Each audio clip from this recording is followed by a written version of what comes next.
Okay, good morning everyone. Today our topic is thermodynamics.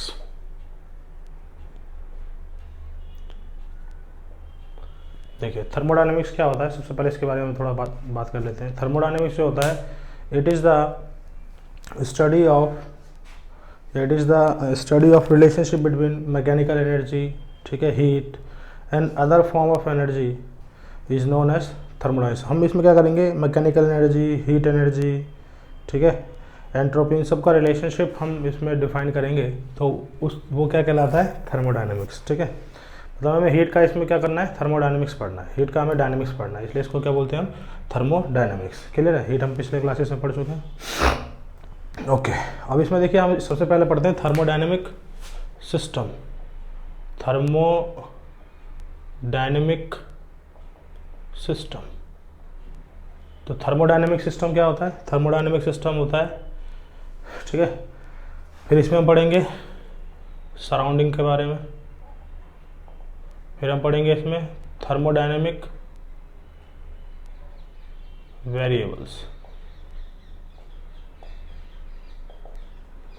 तो ठीक है, वन बाय वन हम इसको डिस्क्राइब करते हैं। सबसे पहले क्या है, थर्मोडायनेमिक सिस्टम, ठीक है, collection of large number of molecules. ये जो कलेक्शन होता है वो लार्ज नंबर ऑफ मॉलिक्यूल्स का होता है विद द बाउंड्री, ठीक है, जिसमें क्या होगा, उन मॉलिक्यूल्स का प्रेशर भी होगा, ठीक है, मतलब जो भी गैस उस कंटेनर में एनक्लोज होगी उस बाउंड्री के अंदर, उसका प्रेशर भी होगा, उसका वॉल्यूम भी होगा और उसका टेम्परेचर भी होगा। क्लियर है, समझ में आ गया। तो इसको हम क्या बोलते हैं, थर्मोडायनेमिक सिस्टम बोलते हैं। ठीक है, अब सराउंडिंग क्या होता है, anything which is outside the thermodynamic system is known as surrounding. जैसे हमने क्या किया, एक कंटेनर में एक हमने गैस भर दिया, उसको क्लोज कर दिया, तो थर्मोडायनेमिक सिस्टम हो गया, उसका कुछ प्रेशर भी होगा, वॉल्यूम भी होगा, कुछ टेम्परेचर भी होगा। उसके अलावा जो बाहर उस कंटेनर से बाहर है वो सब क्या है, सराउंडिंग है।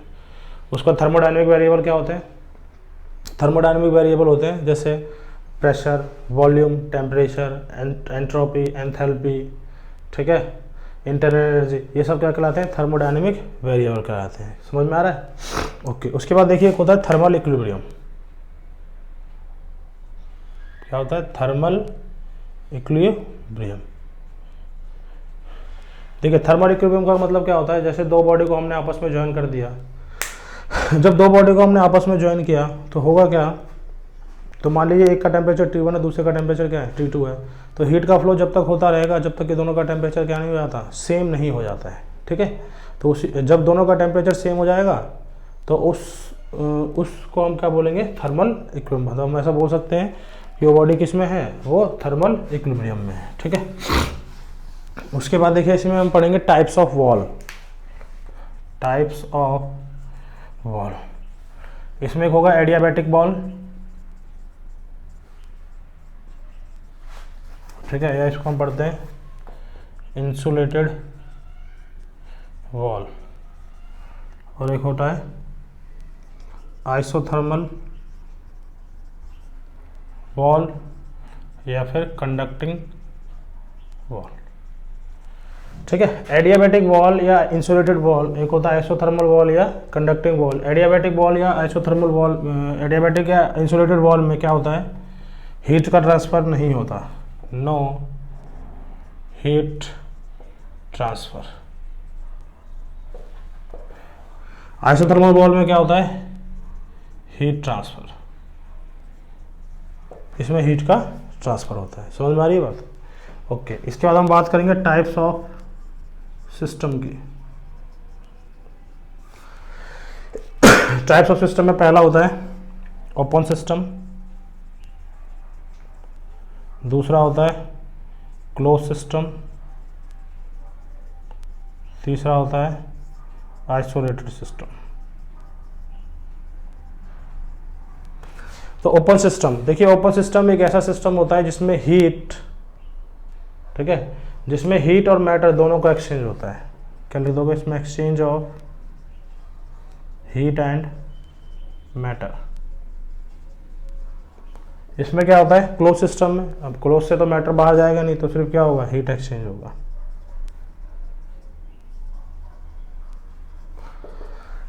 आइसोलेटेड सिस्टम में क्या होगा, हाइड्रोस्टेटिक सिस्टम में neither heat nor मैटर, ना ही हीट ट्रांसफर होगा और ना ही मैटर ट्रांसफर होगा। तो वो कैसा सिस्टम कहलाएगा? वो सिस्टम कहलाएगा हमारा आइसोलेटेड सिस्टम। समझ में आ गई बात? तो हमारे पे 3 तरह के सिस्टम होते हैं, एक ओपन सिस्टम होता है, एक क्लोज सिस्टम होता है और एक आइसोलेटेड सिस्टम होता है। तो ओपन सिस्टम एक ऐसा सिस्टम होगा जिसमें हीट और मैटर दोनों का एक्सचेंज होगा। क्लोज सिस्टम एक ऐसा सिस्टम होगा जिसमें सिर्फ हीट का एक्सचेंज होगा। और आइसोलेटेड सिस्टम एक ऐसा सिस्टम होगा जिसमें ना तो हीट का ट्रांसफर होगा और ना ही मैटर का ट्रांसफर होगा। ठीक है, कोई भी एक्सचेंज इसमें नहीं होगा। क्लियर है? तो ये देखिए थर्मोडायनेमिक्स का बेसिक था। जैसे अब मैं थर्मोडायनेमिक सिस्टम की बात करूं तो थर्मोडायनेमिक सिस्टम हमने बनाया, इसमें प्रेशर है, कोई गैस फिल है, इसमें प्रेशर है, वॉल्यूम और टेम्परेचर है, और इसके बाहर जो भी होता है उसको हम क्या बोलते हैं? इसको हम बोलते हैं सराउंडिंग। और ये क्या कहलाता है? इसके बाहर जो भी है वो सब क्या है? सराउंडिंग में आता है। और ये क्या है? Thermodynamic system.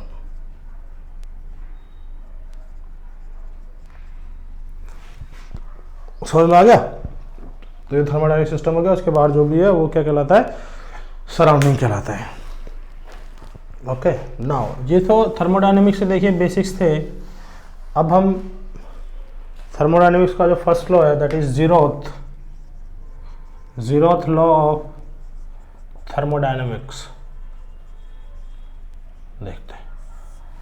ठीक है, जीरोथ लॉ ऑफ थर्मोडायनेमिक्स में क्या होता है?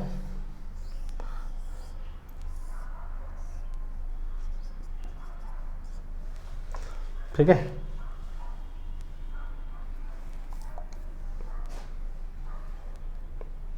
देखिए ये वाली जो वॉल है ना, इसमें एक गैस है, इसमें दूसरी गैस है, इसमें एक तीसरी गैस है। ए और बी के जो वॉल है वो है कंडक्टिंग वॉल,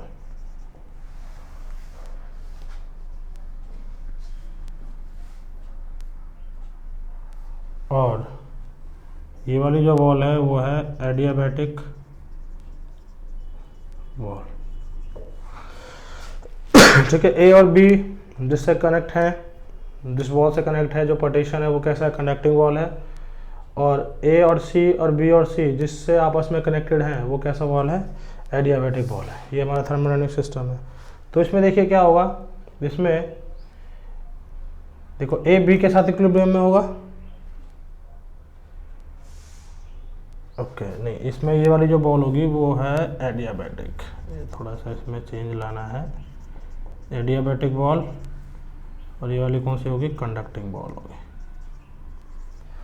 ठीक है, अब देखिए ए बी के, देखिए ए सी के साथ क्या है?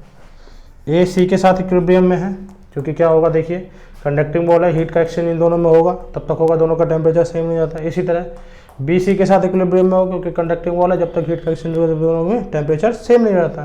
तो ए सी के साथ इक्विलिब्रियम में है और बी सी के साथ इक्विलिब्रियम में है। ए सी के साथ इक्विलिब्रियम में है और बी सी के साथ इक्विलिब्रियम में है। तो this implies that A is also in thermal equilibrium with B. Clear है? देखिए ए जो है वो सी के साथ थर्मल इक्विलिब्रियम में है और बी जो है वो सी के साथ थर्मल इक्विलिब्रियम में है। इसका मतलब ये हुआ कि ए किसके साथ थर्मल इक्विलिब्रियम में होगा? वो बी के साथ भी थर्मल इक्विलिब्रियम में होगा। समझ में आ रही है बात? तो this is zeroth law of thermodynamics. ठीक है, ये फर्स्ट लॉ से पहले हमने इसको इन्वेंट किया, इसलिए इसका नाम क्या दिया हमने? Zeroth law of thermodynamics. Clear है? ओके,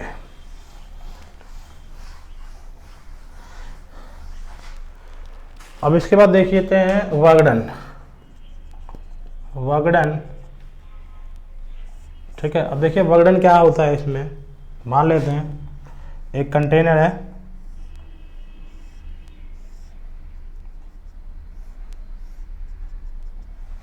ठीक है, ये कंटेनर है,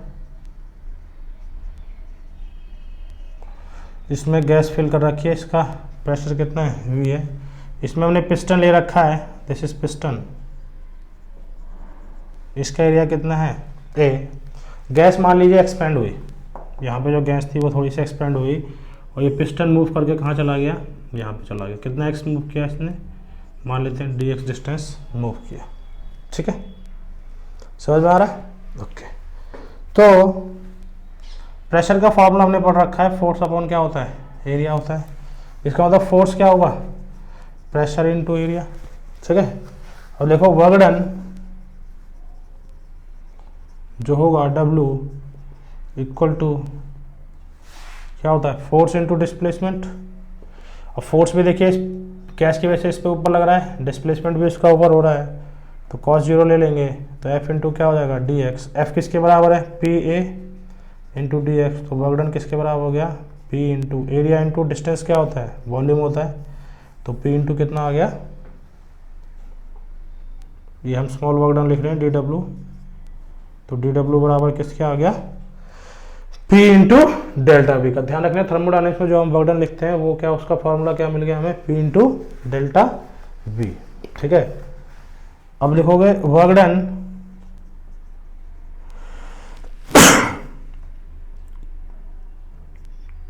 वर्क डन जो होगा from initial volume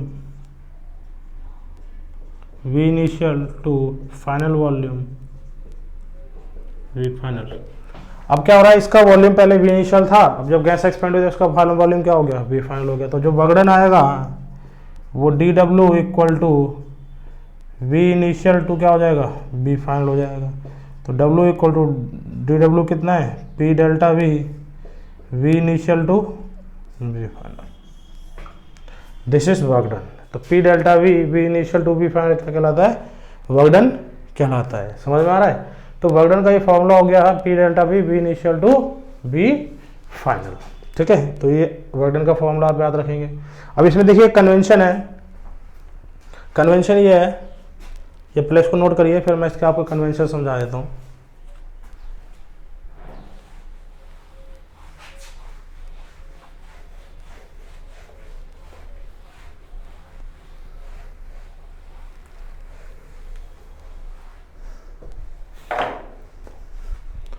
sign convention,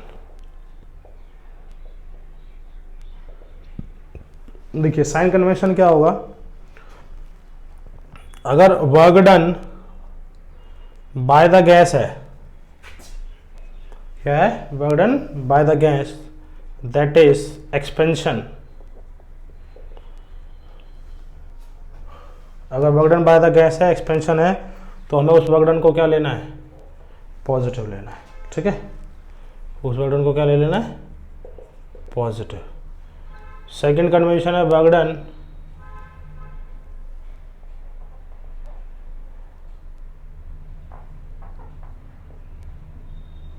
on the gas that is क्या हुआ, कंप्रेशन। तो वर्क डन का वैल्यू हम क्या ले लेंगे, नेगेटिव ले लेंगे। वर्क डन का वैल्यू क्या हो जाएगा, नेगेटिव। पहला है हीट रिलीज, अगर हीट रिलीज हो रहा है, तो हीट रिलीज हो रहा है इसका मतलब हीट थर्मोडायनेमिक सिस्टम से सराउंडिंग की तरफ जा रहा है, तो उस हीट को हम क्या ले लिया करेंगे, हीट को ले लिया करेंगे नेगेटिव। ठीक है, अगर हीट एब्जॉर्ब हो रहा है तो वो हीट क्या ले लिया जाएगा, वो हीट ले लिया जाएगा पॉजिटिव। ठीक है, इफ टेम्परेचर इंक्रीजेस, तो चेंज इन डेल्टा यू हम क्या ले लेंगे, पॉजिटिव। डेल्टा यू को बोल देंगे हम change in internal energy. If temperature decreases, तो डेल्टा यू का वैल्यू क्या हो जाएगा, नेगेटिव आ जाएगा। ठीक है, अगर टेम्परेचर डिक्रीज होगा तो चेंज इन इंटरनल एनर्जी क्या होता है, नेगेटिव आता है। अगर टेम्परेचर इंक्रीज होता है तो चेंज इन इंटरनल एनर्जी क्या आता है, पॉजिटिव आता है। अगर हीट सिस्टम एब्जॉर्ब करता है तो हीट को हम पॉजिटिव ले लेंगे, अगर हीट सिस्टम रिलीज करता हो तो हीट को हम नेगेटिव ले लिया करेंगे। अगर work done on the system हो रहा है, दैट इज अगर गैस का कंप्रेशन हो रहा है, तो उस केस में वर्क डन क्या लिया जाएगा, नेगेटिव। अगर work done by the gas हो रहा है, जैसे एक्सपेंशन हो रहा है, तो उस केस में वर्क डन को क्या लिया जाएगा, पॉजिटिव। समझ में आ रहा है। तो ये कुछ साइन कन्वेंशन है जो आपको पता होने चाहिए फिजिक्स के लिए, तभी हम थर्मोडायनेमिक्स को बिल्कुल ईजिली पढ़ लेंगे और प्लस माइनस में कोई भी मिस्टेक नहीं होगा। Okay, now our first law of thermodynamics, ठीक है, FLT भी बोला जाता है इसको, first law of thermodynamics. First law of thermodynamics ये बोलता है किसी सिस्टम को आपने हीट दिया, दैट इज डेल्टा क्यू, उस हीट से एक तो उसका इंटरनल एनर्जी में कुछ चेंज आएगा, प्लस कुछ उसका वर्क डन होगा, ठीक है। इसका मतलब heat given to the system is equal to change in internal energy plus work done. इसका मतलब ये हुआ कि अगर आपने किसी भी सिस्टम को हीट दिया तो वो कुछ पार्ट तो क्या करेगा, अपने सिस्टम का इंटरनल एनर्जी बढ़ाएगा, मतलब इंटरनल एनर्जी का मतलब वो टेम्परेचर बढ़ाएगा, और कुछ जो एनर्जी बच जाएगी उससे वो क्या कर लेगा, वर्क कर लेगा। समझ में आ गया? This is first law of thermodynamics. समझ में आया? क्लियर है? तो इसमें डेल्टा यू जो होता है वो क्या होता है, चेंज इन इंटरनल एनर्जी होगा। और ध्यान रखिएगा डेल्टा यू का जो फॉर्मूला हम लेंगे, डेल्टा यू इक्वल टू होगा हाफ NFR डेल्टा टी। इसमें n क्या है, नंबर ऑफ मोल्स, F क्या है, डिग्री ऑफ फ्रीडम, R क्या है, गैस कांस्टेंट, और डेल्टा की क्या है, टेम्परेचर डिफरेंस। तो इस डेल्टा यू का फॉर्मूला हमने पिछली क्लासेस में क्या कर लिए थे, ड्राइव कर लिए थे कि चेंज इन इंटरनल एनर्जी का फॉर्मूला क्या होता है, हाफ NFR डेल्टा टी। समझ में आया? ओके, बर्डन तो हमें बताइए, P डेल्टा भी ले लेंगे और डेल्टा क्यू तो हम निकाल लेंगे कि कितना हीट हमने दिया होगा, ठीक है। तो ये हमारा फर्स्ट लॉ ऑफ थर्मोडायनेमिक्स होता है। अब देखिए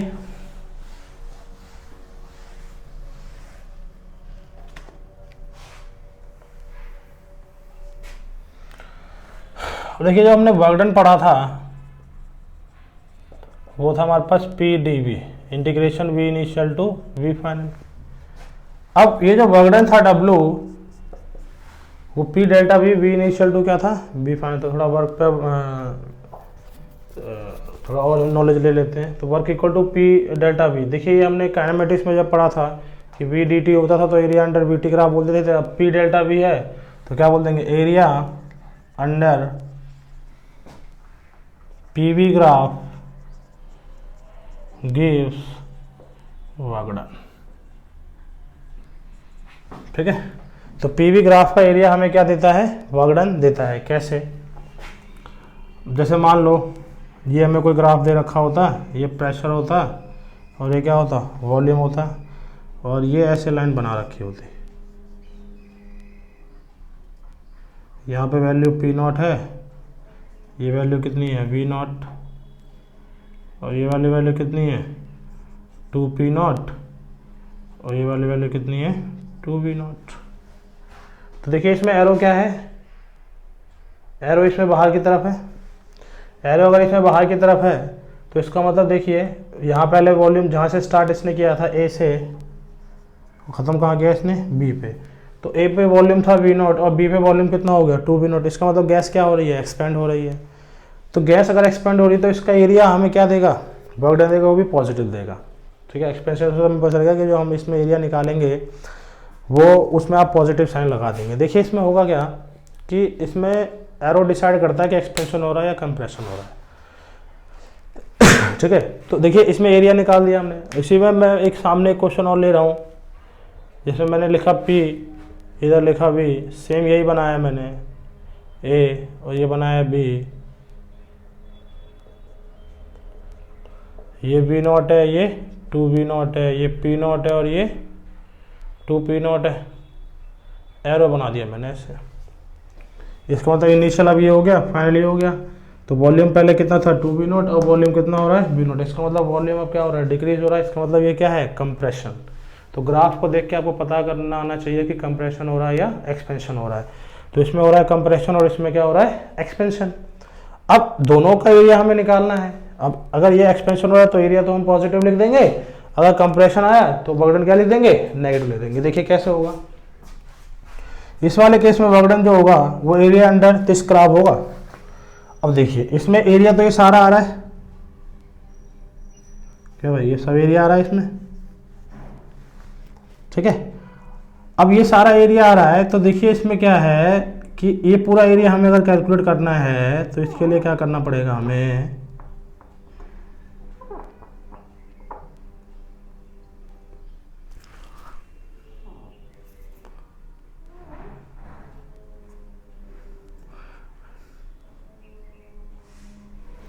इसके देखिए एक तो ट्रायंगल हो गया और एक स्क्वायर हो गया।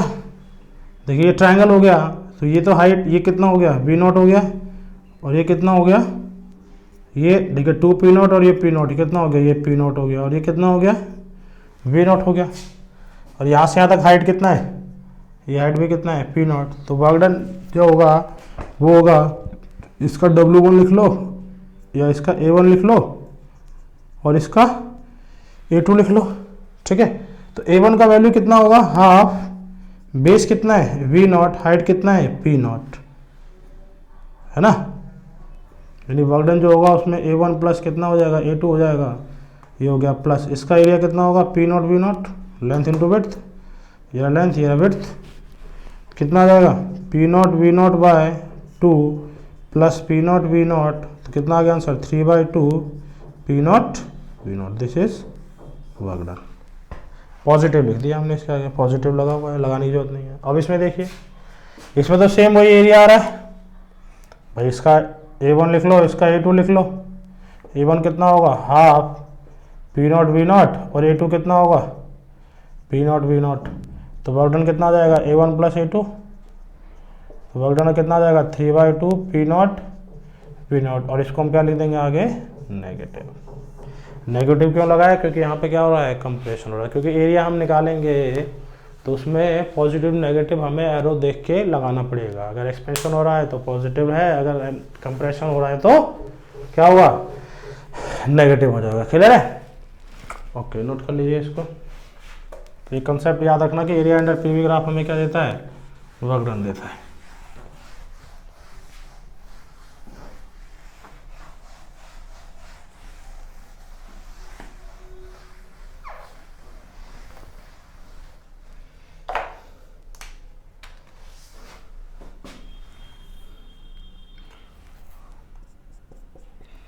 जैसे मान लीजिए हमें ये सर्कल दे रखा होता, अगर एरो इस तरीके से है, ये P है और ये क्या है V।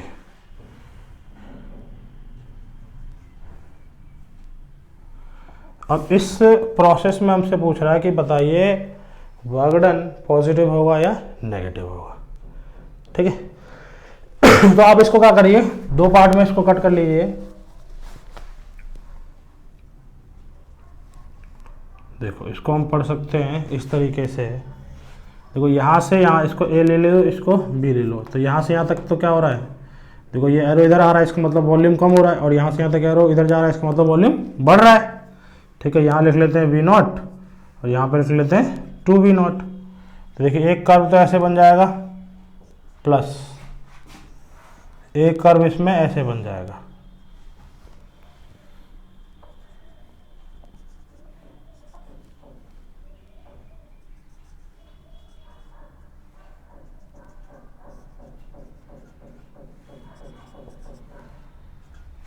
ठीक है, तो ये सारा एरिया आ रहा है।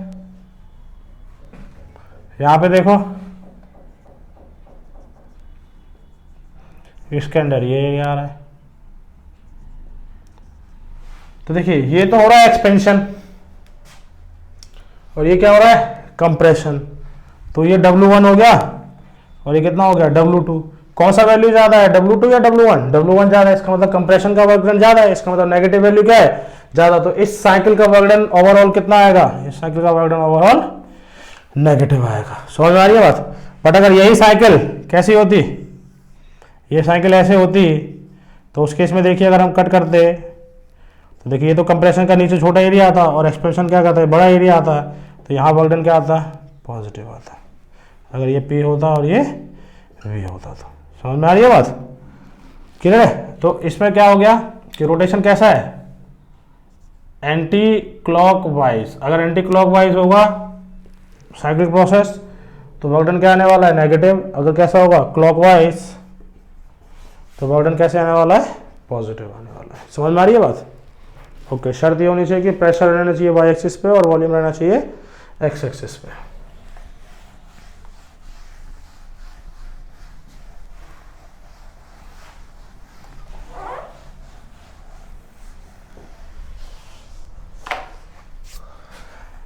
अब इसी में देखिए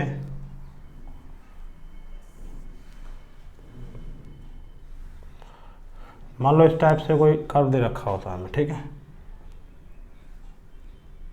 यहाँ पे वॉल्यूम दे रखा होता है V0, या इसको दे रखा होता V1, ये दे रखा होता V0, ये प्रेशर दे रखा होता P1 और ये प्रेशर दे रखा होता P2। ये P हो जाता और ये V हो जाता, ठीक है। अब हमसे पूछ रहा है व्हाट इज़ द एरिया।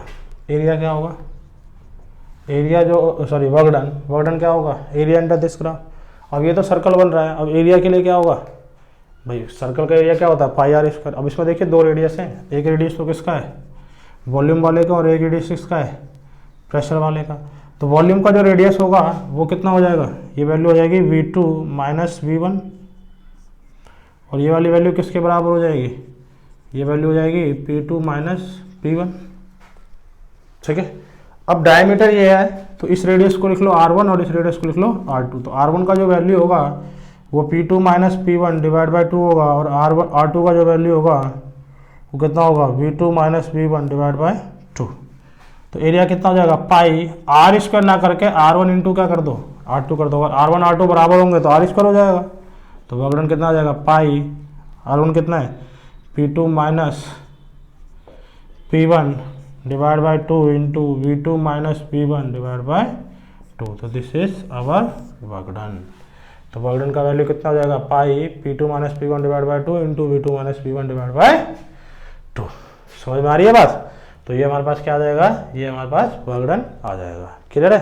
तो ये वर्क डन का क्या हो गया, फॉर्मूला हो गया। तो ये आपको समझना होगा इस टाइप से, कई बार ट्रिकी क्वेश्चन आ जाते हैं।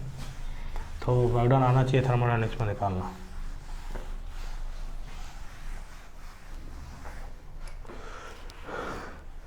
नाउ हम देखते हैं थर्मोडायनेमिक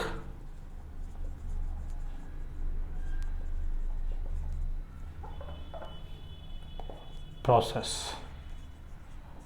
तो इससे पहला प्रोसेस होता है आइसोबैरिक प्रोसेस, सेकंड होता है आइसोकोरिक प्रोसेस, थर्ड होगा आइसोथर्मल प्रोसेस एंड फोर्थ होगा adiabatic process.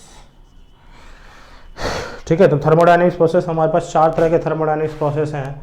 First one is isobaric process, second one is isochoric process, third one is isothermal process and fourth one is adiabatic process. Isobaric process में pressure क्या रहता है, constant रहता है। Isochoric process में क्या होता है, वॉल्यूम कांस्टेंट रहता है। आइसोथर्मल प्रोसेस में क्या रहता है, टेम्परेचर कांस्टेंट। और आइसोबैरिक प्रोसेस में क्या होता है, डेल्टा क्यू 0। ठीक है, हीट का कोई भी एक्सचेंज नहीं होता, एडियाबैटिक प्रोसेस है। ठीक है, तो ये चार तरह के प्रोसेस होते हैं। अब वन बाय वन इसको हम एक्सप्लेन करते हैं। तो first one process is isobaric process.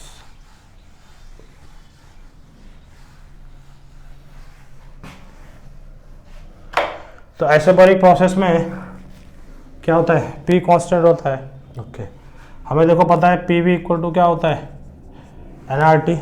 ठीक है, अगर प्रेशर कांस्टेंट हो गया तो इसका मतलब ये टर्म क्या हो गई, ये टर्म कांस्टेंट हो गई। इसका मतलब V, ये तो कांस्टेंट है, R कांस्टेंट है, V डायरेक्टली प्रोपोर्शनल टू क्या हो गया, T। इसका मतलब V by T equal to क्या हो जाएगा, कांस्टेंट, यानी V1 by T1 equal to क्या हो जाएगा, V2 बाई T2। समझ में आ गया?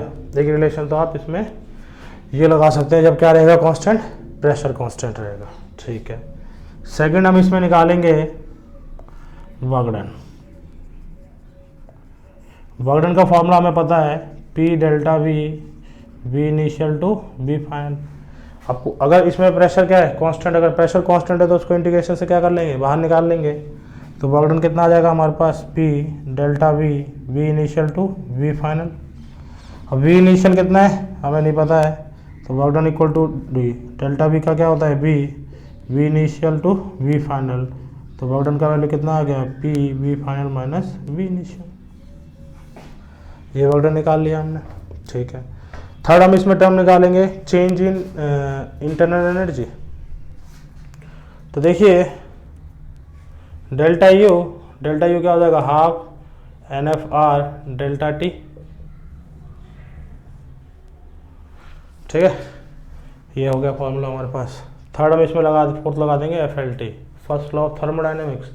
तो FLT हमने इसमें लगाया तो क्या होगा, delta Q equal to delta U plus W। Delta Q हमें निकालना है इसमें, डेल्टा U कितना है, half NFR delta T plus कितना आ गया W, और W किसके बराबर है, देखो half NFR delta T plus W को लिख सकते हो P V final minus V initial.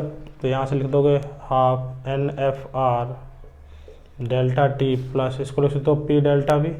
यहाँ पे लिख लेना डेल्टा V बराबर क्या है, V final minus V initial. ये आपने इसमें यूज़ किया है। ठीक है, ओके। अब इसमें देखिए PV इक्वल टू क्या होता है, nRT होता है। तो देखिए अगर प्रेशर कांस्टेंट है, डिफरेंशिएट कर दो दोनों साइड, डिफरेंशिएट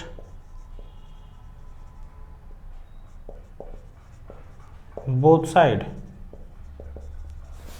तो क्या होगा, P कांस्टेंट है बाहर आ गया, dV by both side with respect to temperature, temperature के रिस्पेक्ट में डिफरेंशिएट कर रहे हैं। तो P dV बाई कितना आ गया dt, क्योंकि प्रेशर तो कांस्टेंट है, nr कांस्टेंट है बाहर आ गया, dt बाई कितना हो जाएगा dt।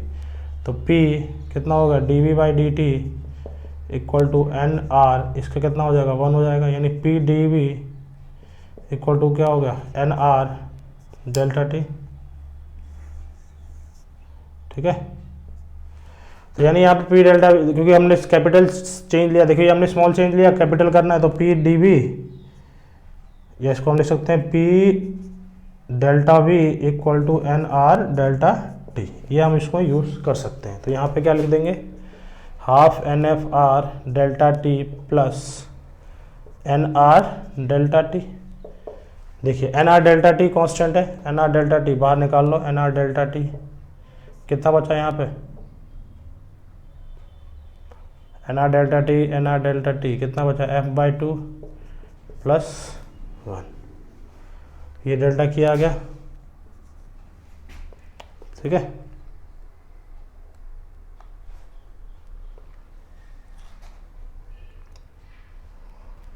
ये इसको ऐसे ही रहने दो। देखो FR/2 into n delta T plus nr delta T, तो ये तो होता है CV। FR/2 किसके बराबर होता है, CV के बराबर होता है, into delta T plus nr delta T। देखो n कॉमन ले लो, डेल्टा T कॉमन ले लो, क्या बचेगा CV प्लस R, क्या बचेगा CV प्लस R। और CP माइनस CV किसके बराबर होता है, R के बराबर होता है। तो CP बराबर किसके हो जाएगा, CV प्लस R के। ये हमने पढ़ रखा है, इस फॉर्मूले को क्या बोलते हैं, मेयर्स फॉर्मूला। तो CP माइनस CV किसके बराबर है, R के बराबर है। तो CP किसके बराबर हो जाएगा, CV प्लस R के। तो यहाँ पे देखिए डेल्टा Q बराबर n डेल्टा T, यहाँ पे क्या लिख दोगे CP, तो डेल्टा Q का फॉर्मूला होता है NCP डेल्टा T।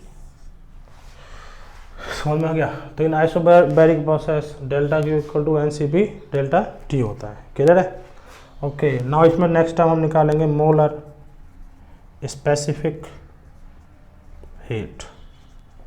क्या निकालेंगे, मोलर स्पेसिफिक हीट। देखिए मोलर स्पेसिफिक हीट क्या होता है, delta Q equal to N C delta T होता है, तो सी बराबर कितना आ गया, delta Q divide by N delta T.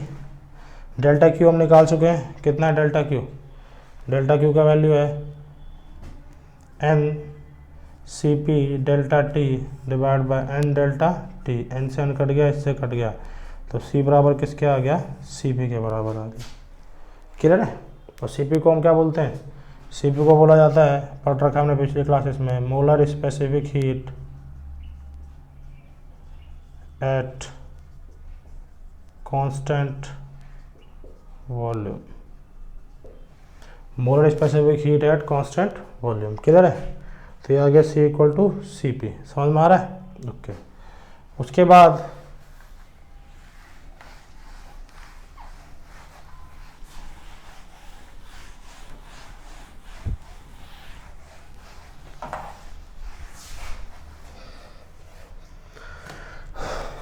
देखिए हम निकालेंगे, इसके बाद लगाएंगे पीवी डायग्राम। पीवी डायग्राम में क्या होगा, यहाँ पे आप पी बनाओगे, यहाँ पे आप वी बनाओगे। तो देखिए प्रेशर क्या है, कांस्टेंट है, तो प्रेशर कांस्टेंट वाली लाइन देखिए ये जाएगी, या तो एक ग्राफ ये हो सकता है या फिर एक ग्राफ ये हो सकता है। इसमें क्या हो रहा है, प्रेशर को कांस्टेंट रख के हम वॉल्यूम को क्या कर रहे हैं, इंक्रीज कर रहे हैं। यहाँ पे हम प्रेशर को कांस्टेंट रख के वॉल्यूम को क्या कर रहे हैं, डिक्रीज करें। तो ये हमारा क्या हो गया, पीवी डायग्राम। देखिए कोई भी प्रोसेस अगर हमें एक्सप्लेन करना है तो उसके लिए हम सबसे पहले क्या करेंगे, प्रोसेस इक्वेशन लिख देंगे। तो प्रोसेस इक्वेशन आइसोबैरिक प्रोसेस का क्या था, प्रेशर कांस्टेंट। फिर उसके बाद क्या लिखेंगे, उसके बाद हम लिखेंगे कि इसका जो इंटरनल एनर्जी है वो क्या है, वो निकाल लिया हमने। फिर वर्कडन लिख लेंगे, वर्कडन लिख लिया। फिर मोलर स्पेसिफिक हीट निकालेंगे, ठीक है। उसके बाद फिर हम उसका पीवी डायग्राम बनाएंगे और लास्ट में यूज करेंगे इसमें हमें एक बल्क मॉडुलस, ठीक है। बल्क मॉडुलस बीटा से रिप्रेजेंट करते हैं। Beta equal to minus delta P divide by delta V by B होता है, पढ़ा हमने इलास्टिसिटी में, ठीक है। तो bulk modulus equal to minus delta P divide by delta B by B होता है। अब बल्क मॉडुलस के लिए देखिए प्रेशर क्या है, इसमें कांस्टेंट है, ठीक है। प्रेशर क्या है इसमें, कांस्टेंट है। तो देखिए अगर P V equal to N R T अगर मैं यूज़ भी करूँ तो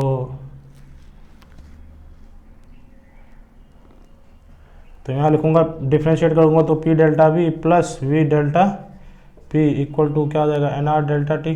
डेल्टा टी के बारे में तो हमें नॉलेज नहीं है, बट देखिए अगर प्रेशर कांस्टेंट होगा तो इसमें डिफ्रेंशिएशन करने का जरूरत नहीं है हमें। अगर प्रेशर कांस्टेंट है तो डेल्टा पी क्या हो जाएगा, चेंज इन प्रेशर क्या हो जाएगा, जीरो हो जाएगा। तो बल्क मॉडुलस की वैल्यू कितनी आ गई, minus zero divide by delta V by B. तो बल्क मॉडुलस की वैल्यू कितनी आ गई, जीरो, ठीक है। उसके बाद हम लिखेंगे इसकी कंप्रेसिबिलिटी। नेक्स्ट जो इसका टर्म होगा हमारा वो क्या होगा, कंप्रेसिबिलिटी। तो कंप्रेसिबिलिटी क्या होता है, 1 अपॉन बल्क मॉडुलस। तो सी इक्वल टू क्या होता है, 1 अपॉन बी। तो 1 अपॉन बल्क मॉडुलस क्या कहलाता है, कंप्रेसिबिलिटी कहलाता है। तो समझ में आ रहा है, किधर है। तो देखिए सबसे पहला जो होगा इसमें क्या होगा, हम सबसे पहले तो प्रोसेस इक्वेशन लिखेंगे, फिर वर्कडन निकाल लेंगे, फिर डेल्टा यू निकाल लेंगे, चेंज इन इंटरनल एनर्जी, ठीक है। उसके बाद हम फिर इसमें डेल्टा क्यू निकालेंगे, फिर उसके बाद मोलर स्पेसिफिक हीट निकालेंगे, फिर पीवी डायग्राम बना देंगे, फिर बल्क मॉडुलस निकालेंगे और फिर इसका कंप्रेसिबिलिटी लिखेंगे। क्लियर है। तो कोई भी प्रोसेस इक्वेशन अगर हमें एक्सप्लेन करना हो तो ये हमें 6 to 7 जो भी टर्मिनोलॉजी हमने यूज़ करी है इसमें वो हमें सब प्रोसेस में लिखना होगा। समझ में आ रहा है। ओके।